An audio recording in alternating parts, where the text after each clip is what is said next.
आलिम की आबिद पर फजीलत। हज़रत अबू हुमामा रज़ी अल्लाह तआला अन्हु बयान करते हैं कि रसूलुल्लाह सल्लल्लाहु अलैहि वसल्लम से दो आदमियों का ज़िक्र किया गया, उनमें से एक आबिद और दूसरा आलिम है।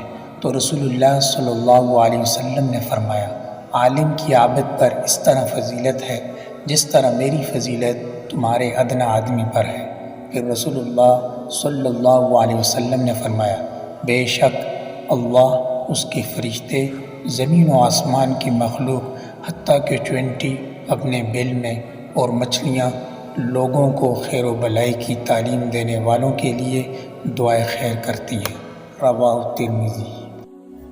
वअन अबी उमामत अल-बाहिली क़ाल ज़ुकिर लिरसूलिल्लाहि सल्लल्लाहु अलैहि वसल्लम रजुलानि अहदुहुमा आबिदुन वल आखरु आलिम फ़क़ाल रसूलुल्लाहि सल्लल्लाहु अलैहि वसल्लम फ़ज़्लुल आलिमि अलल आबिदि कफ़ज़्लि अला अदनाकुम थुम्मा क़ाल रसूलुल्लाहि सल्लल्लाहु अलैहि वसल्लम इन्नल्लाह व मलाइकतहु व अहलस समावाति वल अर्द हत्ता अन्नमलत फ़ी हुज्रिहा व हत्ता अल-हूत लयुसल्लूना अला मुअल्लिमिन नासिल खैर